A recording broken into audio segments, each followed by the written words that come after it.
As you know, from the last 2-3 periods, we were discussing about the interference. Many important articles related to this particular chapter we have already seen. Now today, we are going to see the next article, that is Michelson interferometer. From the Michelson interferometer, you come to know that it is an instrument. Interferometer, वो तो नाम पे से समझ में आता ना, spectrometer, स्टैटोमीटर, तो वैसा इंटरफेरोमीटर बोले तो ये क्या होगा जी? एक डिवाइस ही होगा। जैसा टेलीस्कोप एक डिवाइस है क्या नहीं, देखने के वास्ते काम आता। माइक्रोस्कोप एक डिवाइस है, ट्रैवलिंग माइक्रोस्कोप एक डिवाइस है, वैसा इंटरफेरोमीटर भी क्या है? एक वैसा डिवाइस है। किसने इन्वेंट किया वो? माइकलसन। इंटरफेरोमीटर का क्या वास्ते बोले कि ये इंस्ट्रूमेंट कौन से प्रिंसिपल पे काम करता? इंटरफेरेंस के। This instrument is works on the principle of interference. This works on the principle of interference, and therefore it is called as interferometer. This was invented or this was observed for time by the scientist Michelson. Therefore, this entire instrument or entire device is called as Michelson interferometer. Have you got? क्या है ये article? क्या है समझ में आ रहा है आपके? मैंने रूपरेखा आपके सामने रखी। अब प्रिंसिपल है इसके अंदर। जब इन्हें इंटरफेरेंस के प्रिंसिपल पे काम करता तो रेस कितने होंगे? जो इंटरफेरिंग रेस कितने होंगे? कम से कम। इंटरफेरेंस बनता किसका रहता है इंटरफेरेंस? कम से कम 2 रेस, 2 वेव्स लगाते ना उसको। अभी तक पढ़ते आए ना अपन ने, न्यूटन सिंह में पढ़े, 2 लाइट वेव्स। हाँ, तो रिफ्लेक्शन में पढ़े, थीन फिल्म में पढ़ेगा भाई, कम से कम 2 रहना। तो Michelson interferometer is works on the principle of interference. In this instrument और in this device there are the 2 interfering waves और interfering beams which are formed by the division of amplitude. ये दोनों जो रहते हैं इनके एम्पलीट्यूड में फर्क रहता है, इनकी पाथ डिफरेंस में फर्क रहता है। The amplitude of light beam from an extended source is divided into 2 parts of equal intensity by reflection and reflection. क्या होते 2 वेव्स कैसे तैयार करते?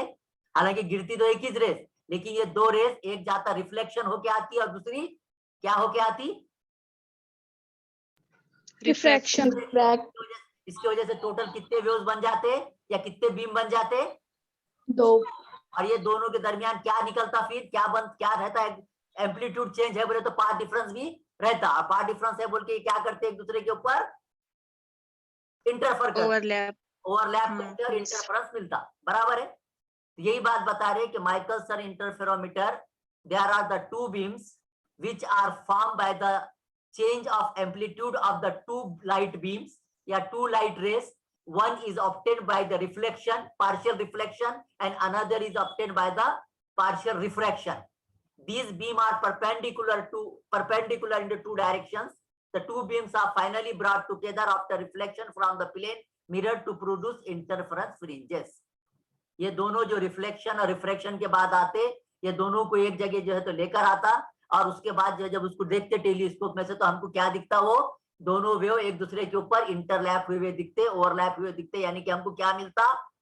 इंटरफेरेंस फ्रिंजेस या interference pattern. The experimental setup of the Michelson interferometer is this one. ये क्या है आपको बताते हैं। इसके अंदर ये क्या है? सोर्स ऑफ लाइट है, ये एक ग्लास प्लेट है। आगे आपको बात करते हैं इसके ऊपर कि ये क्या चीज है। एपरेटस, ये जो फिगर थी ना, ये एपरेटस क्या है देख लीजिए जी। कोई भी एक्सपेरिमेंट है तो रहता ना उसका aim, principle, apparatus, observation table, calculation and result. जैसा अपना एक्सपेरिमेंट करिए अपन ने, Kater's pendulum, aim, apparatus, formula, observation table, calculation. वैसा जो माइकलसन इंटरफेरोमीटर का प्रिंसिपल पूछे तो क्या है? अगर आपको एमसीक्यू रहा कि Michelson interferometer is works on the principle of reflection, refraction, scattering, interference, क्या जवाब लिखेंगे आप एमसीक्यू में कि कौन से प्रिंसिपल पे काम करता? माइकलसन इंटरफेरोमीटर कौन से प्रिंसिपल पे काम करता? बोलिए फैजा, सना, अंसारी, बोलिए। On the principle of, Faiza, Sana, Masira, are you there? Yes sir. बोलिए ना, कौन से प्रिंसिपल पे काम करता? रिफ्रैक्शन। रिफ्रैक्शन के, माशाल्लाह। और रिफ्लेक्शन। अच्छा, अभी थोड़ी देर पहले बोला ना बेटे कि प्रिंसिपल जो है वो इंटरफेरेंस है। नाम पे से समझ में आता ना, माइकलसन इंटरफेरोमीटर। अभी जो मैंने बताया वो बताया कि इंटरफेरेंस करने के वास्ते एक लाइट रेस के दो कैसे बने। जैसा अपने को थीन फिल्म में एक रिफ्लेक्टेड रहती थी, एक रिफ्रैक्टेड रहती थी, है कि नहीं? एक जो है तो ट्रांसमिटेड रहती थी। वो बनने का तरीका बताया मैंने कि पार्शियल रिफ्लेक्शन रिफ्रैक्शन होके दो वेव्स आते हैं और वो बाद में क्या करते? Overlap. ओवरलैप करते, बोले क्या फॉर्म करते? इंटरफेरेंस फॉर्म करते। प्रिंसिपल कौन सा हुआ माइकलसन इंटरफेरोमीटर का? हाँ, इंटरफेरेंस। हाँ, तो एमसीक्यू क्या रहेगा आपको? Michelson interferometer works on the principle of reflection refraction interference scattering. तो आप क्या जवाब लिखेंगे? माइकलसन इंटरफेरोमीटर कौन से प्रिंसिपल पे काम करता लिखेंगे? इंटरफेरेंस। समझ में आई बात इतनी? चलो यस आगे। सर। Yes, sir. हाँ, अब इसका सेटअप देख लीजिए क्या क्या है इसके अंदर। Michelson interferometer is made up of two mirrors, M1 and M2। Two mirrors M1 and, ये जो दिख रहे हैं कंगे के जैसे, क्या है ये? दो मिरर्स है। एक का नाम M1 समझो, दूसरे का M2। M1 and M2 are two mirrors such that their front surface is coated with the help of silver। ये दोनों की फ्रंट सरफेस किसकी मदद से कोटेड करी हुई है? सिल्वर से। जैसा अपन अपने आईने के पीछे क्या लगा हुआ रहता है जी? आईना, कभी फूटा हुआ आईना देखे क्या? पीछे क्या लगा हुआ रहता है उसका? मर्क्यूरी, मालूम है क्या? आईना देखेगा कभी फूटा हुआ पीछे से? अनम्यूट करके बोलो। Yes sir. तो यस सर, देखिए यहाँ पे मर्क्यूरी, यहाँ पे क्या लगाया हुआ है मिरर्स को? सिल्वर लगी हुई है। कोट। हाँ, सिल्वर की कोटिंग है। Two mirrors are mounted vertically on the two arms at right angle to each other. कैसे लगे हुए हैं दोनों मिरर? एक ऐसा और एक ऐसा, है क्या? Mounted vertically, Perpendicular. परपेंडिकुलर। चलिए, the planes of the mirror can be slightly tilted with the help of fine screws at their back. ये जो मिरर है इनके पीछे साइड में, सामने नहीं दिख रहा आपको, स्क्रू है लगे हुए। स्क्रू की मदद से ऐसा हिला सकते हैं आप प्लेन, ऐसा है ना पीछे से, ऐसा हलता है मिरर इधर उधर इधर उधर। आया समझ में? समझे आप? ये Yes. क्या लगा हुआ है पीछे साइड से? स्क्रूज है। इसकी मदद से क्या करने को आता आपको? आगे पीछे ले। आगे पीछे करने को आता। The mirrors M2 is fixed. अगरचे कि उसको आगे पीछे करने को आता, लेकिन उसको क्या कर दिए? फिक्स कर दिए। जबकि मिरर M1 मूव, वो फिरेगा by means of very sensitive micrometer screw. समझ में आया क्या आपके? There are the two glass plate G1 and G2। दिख रहे दो ग्लास प्लेट, किसका किसका बना हुआ है? ऑपरेटर्स क्या क्या है? दो मिरर है, दो ग्लास प्लेट है, एक है G1 दूसरी है G2। दोनों कैसे रखे हुए हैं? पैरेलल रखे क्या? Yes, parallel. हाँ, they are kept with angle of 45। यहाँ पर सोर्स ऑफ लाइट है, यहाँ से निकलने वाली लाइट जो है तो यहाँ पर लेंस के ऊपर गिर रही है। कॉलीमेटिंग लेंस है। क्या काम करती कॉलीमेटिंग लेंस? यस से निकलने वाले लाइट रेज जो इधर इधर इधर इधर जा रहे थे ना, सबको पैरेलल लेके जाती। ये पैरेलल लेके गई, पैरेलल जाके पहली ग्लास प्लेट पे लाइट रेज गिरे। ये ग्लास प्लेट क्या करते?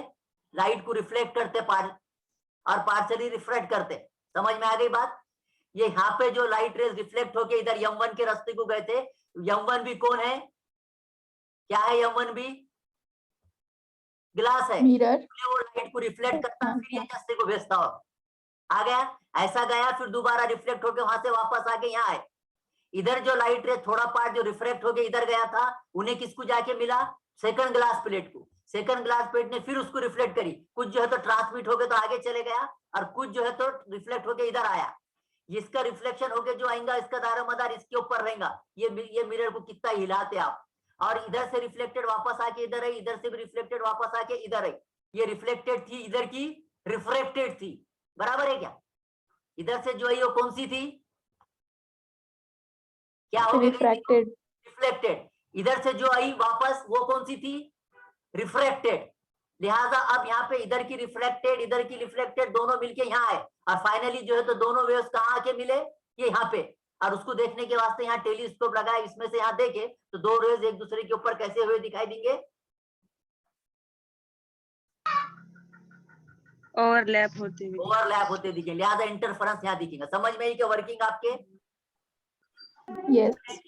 टू पैरेलल ग्लास प्लेट्स है क्या of equal thickness? G1 is semi-silvered on back side and G2 is the splitter. इन्हें जो है तो सेमी सिल्वर है, इन्हें फेंकती इन्हें लेती, क्या होगा? Incident beam on G1 is partially reflected and partially transmitted, बराबर है क्या? यहाँ पे आने के बाद partially reflected, partially Refracted. क्या हो गया? दोनों जो है तो G1 is inclined and the angle of 45 to, ये G1 जो है तो प्लेट, ग्लास प्लेट ऐसे सीधी रखी हुई है क्या? इंसिडेंट लाइट को, इंसिडेंट लाइट ऐसे इधर से आ रही, तो इन्हें सीधी है क्या? नहीं। एंगल ऑफ 45 ऐसे है। तो G1 कितने एंगल पे रखे इंसिडेंट रे को?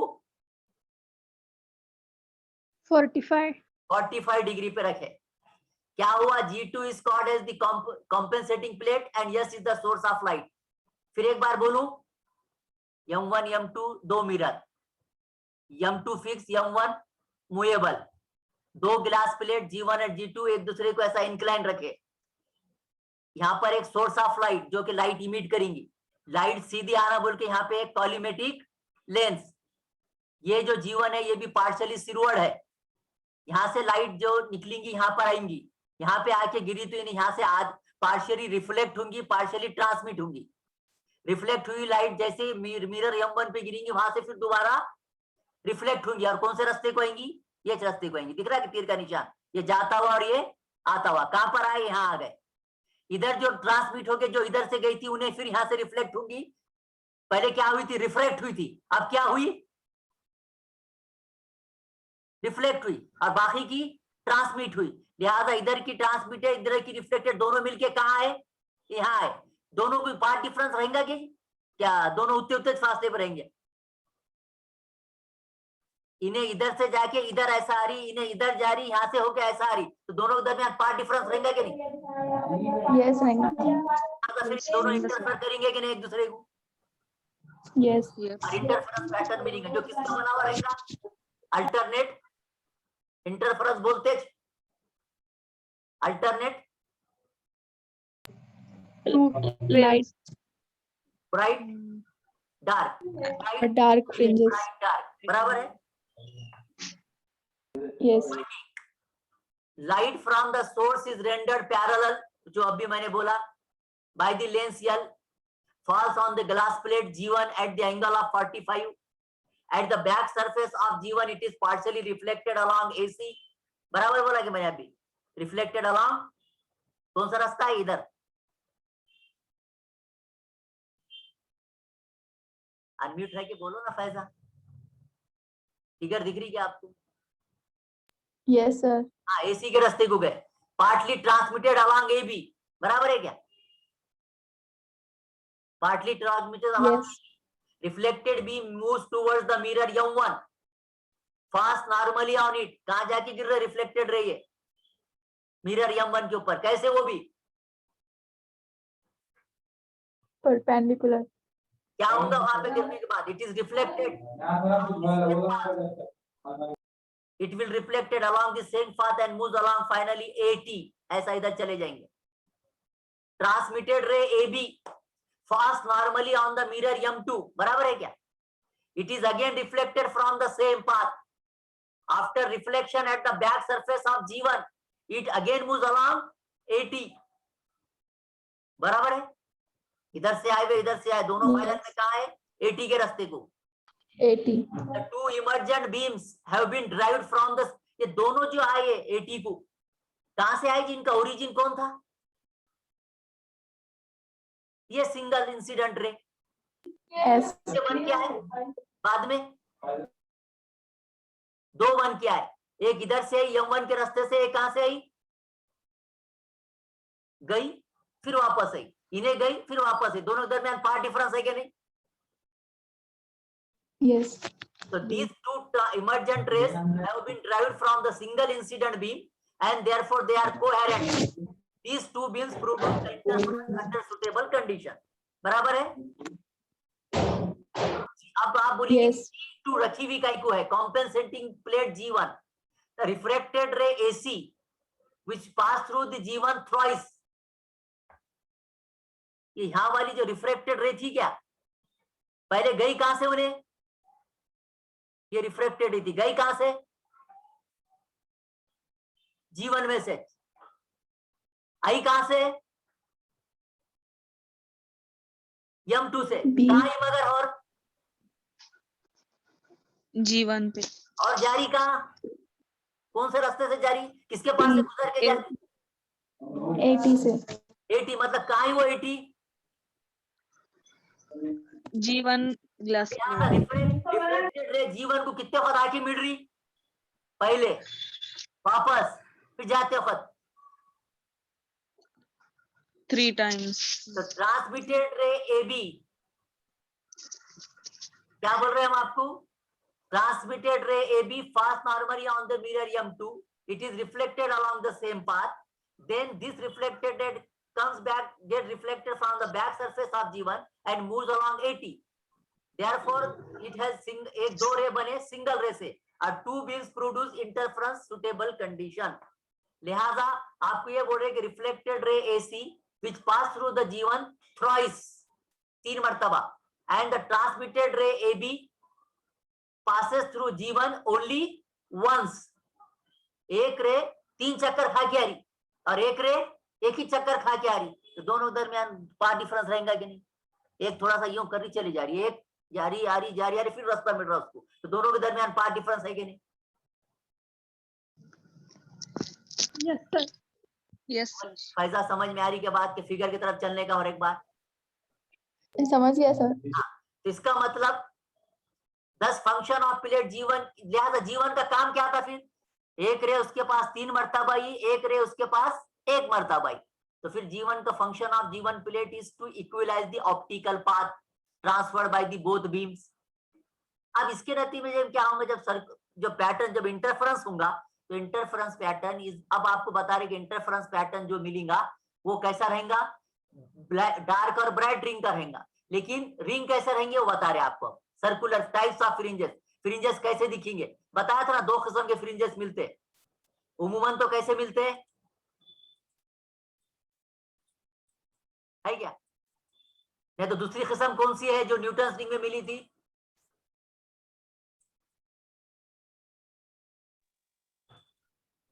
बराबर है क्या? Yes sir।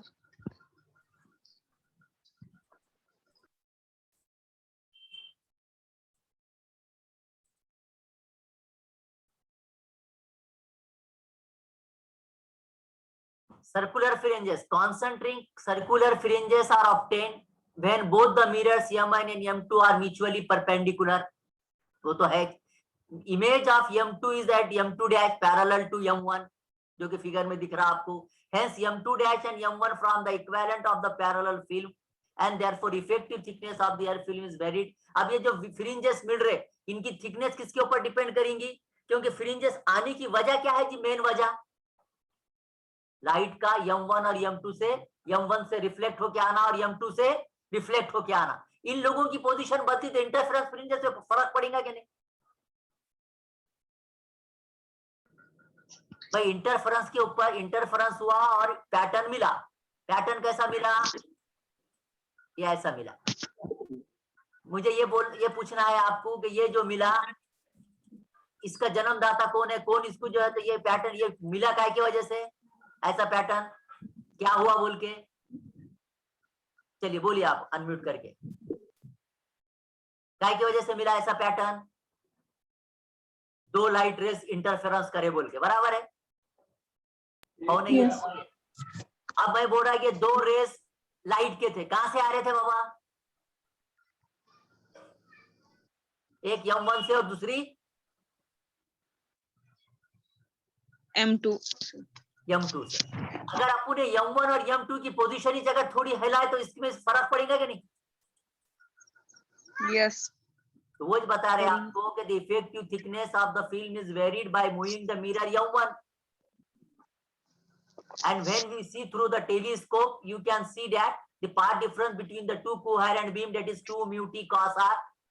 Condition for bright fringe is 2 mu t cos r should be equal to n lambda, and 2 mu t cos r is equals to 2m lambda by 2. वही condition dark fringe के वास्ते वो होना, circular fringes के वास्ते होना. Circular fringes will be situated at infinity, therefore they can be observed with the help of telescope. जैसा आप देख रहे थे कैसा टेलीस्कोप में से रिंग जैसा देख रहे थे वैसे देखेंगे, and thus we get the circular fringes of equal inclination. और ये जो सर्कुलर फ्रिंजेस मिलेंगे एट एक मखसूस मुकाम पे M1 और M2 के, वो फ्रिंजेस को क्या नाम से पुकारते हैं? Haidinger's fringes. They are called as what? जैसा वहां न्यूटन रिंग बोलते थे ना, यहाँ पे फ्रिंजेस को क्या नाम से पुकारते हैं? Headinges Fringes. fringes चलो आगे देखिए, ये पिक्चर रहेंगी, इसको ऐसा हिलाए तो if the dark fringe appearance, उस वक्त पाथ डिफरेंस कितना रहेगा बता दिए. अब क्या होगा if M1 and M2 are not, जब M1 और M2 एग्जैक्टली परपेंडिकुलर थे उस वक्त फ्रिंजेस जो मिले वो कैसे मिले? रिंग्स मिल गया, Circular. हो गए रिंग्स. सर्कुलर तो नहीं बोलेंगे अपन, एक खास तरह से हेडिजर फ्रिंजेस मिले बोलेंगे आप. We get the successive dark and bright circles या रिंग्स, बराबर है. अब अगर if M1 and M2 are not exactly perpendicular, ऐसा ऐसा फिर सकते ना, क्योंकि फिराने की जगह है. अपन ने बोले खाली M2 फिक्स है, M1 तो फिर रहा है. ऐसा एग्जैक्टली परपेंडिकुलर अगर नहीं है, बल्कि ऐसे बन गए वेज शेप, M1 और M2 कैसे बन गए? ये वेज शेप बना के नहीं है? वेज शेप देख के आए क्या अपन? वेज शेप फिल्म देख के आए? yes अगर M1 और M2 एग्जैक्टली परपेंडिकुलर नहीं है, बल्कि दोनों के दरमियान कुछ एंगल है, और फिल्म जो बन रही है, if it is a wedge shape film form between M1 and M2 dash, then fringes become practically straight line. क्या बोल रहे हैं आप? अगर दोनों एकदम परपेंडिकुलर, एग्जैक्ट परपेंडिकुलर है, तो सर्कुलर डार्क और ब्राइट फ्रिंज, जो कि कौन से रिंग कहलाएंगे? कौन से फ्रिंजेस बोलेंगे उनको? Headinges Headinges और fringes. अगर M1 और M2 अगर एग्जैक्टली परपेंडिकुलर नहीं है, बल्कि दोनों के दरमियान वेज शेप स्ट्रक्चर आ गया, यानी कि कैसा स्ट्रक्चर आ गया? M1 और M2 की पोजीशन कुछ इस टाइप में हो गई. दिख रहा है कि दोनों की, ये समझो मिसाल के तौर पर M2 डैश यानी कि दूसरी की अक्ष और ये M1, तो उस वक्त अगर उनके दरमियान एंगल हो गया, वेज शेप हो गया, तो उस वक्त जो इंटरफेरेंस पैटर्न मिलेगा उसके फ्रिंजेस कैसे रहेंगे? wedge yeah straight Straight. And fringes of equal thickness तो रहेंगे, and fringes are localized in the air film itself, and the telescope has to be focused on the film to observe these fringes. इसको देखने के वास्ते हमको telescope का ring रखना पड़ेगा, जैसा अपन ट्रैवलिंग माइक्रोस्कोप में कैसा क्रॉस वायर रखते थे, आता क्या याद अपने को? ऐसा करे थे ना अपन ने? कैसा करे थे? कैसा देखते थे अपन टेलीस्कोप में? ट्रैवलिंग माइक्रोस्कोप का याद आता क्या? रेडियस ऑफ कैपिलरी ट्यूब निकाले आपने, Yes. ऐसा था ना? Yes. तो वैसा फ्रिंजेस को पलटा के इधर इसके ऊपर इसके ऊपर इसके ऊपर रखेंगे, इसके ऊपर रखेंगे और थिकनेस निकालेंगे. आई बात समझ में आपके? तो लिहाजा ये जो इंस्ट्रूमेंट के अंदर क्या मिल रहा है जी तुम्हारे को? हेडिंजर फ्रिंजेस मिल रहे, नहीं तो स्ट्रेट लाइन फ्रिंजेस मिल रहे. किसकी वजह से? क्या हो रहा?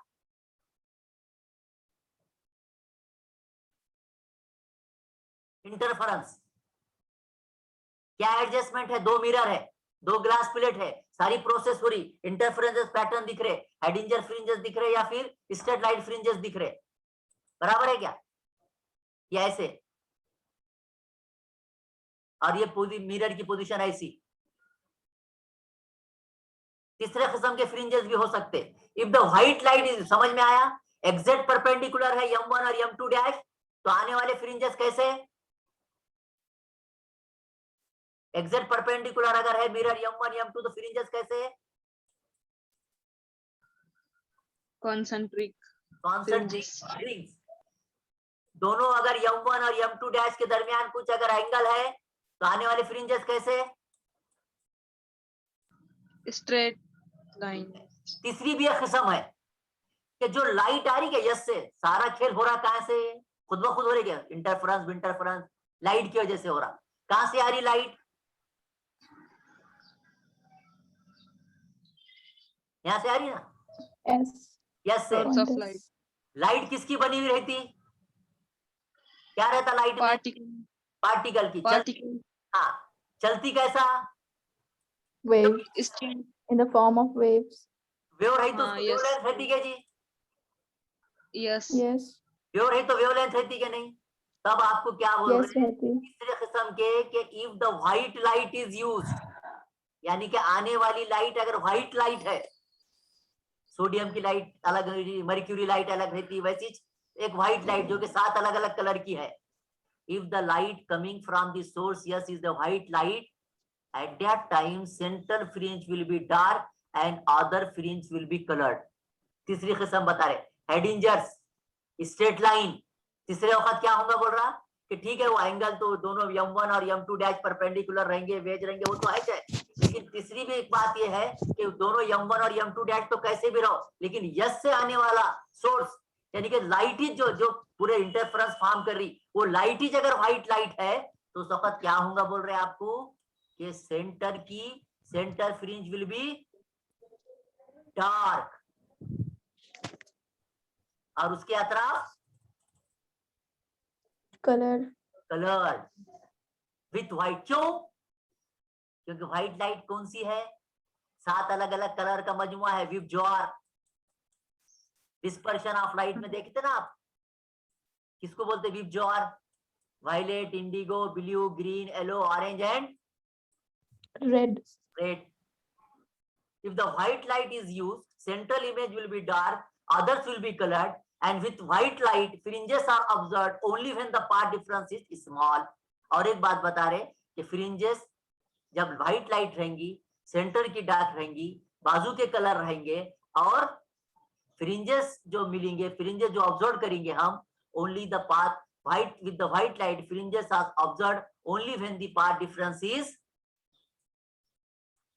जो दो लाइट आ रहे थे कि m1 और m2 से, वो दोनों के दरमियान पाथ डिफरेंस का कितना रहना, कम रहना, तो जब जब जाके कहीं डार्क और ब्राइट दिखेंगे, नहीं तो फ्रिंजेस ही नहीं दिखेंगे आप। These fringes are important because they are used to locate the position of zero path difference। समझ में आई बात, आपको क्या बोल रहे तो समझ पाए आप। चलूं आगे Faiza, Yes, sir. I understand। So with this one, this article is over। समझा आपको। अब इसके ऊपर एमसीक्यू Yes. पूछूं मैं आपको।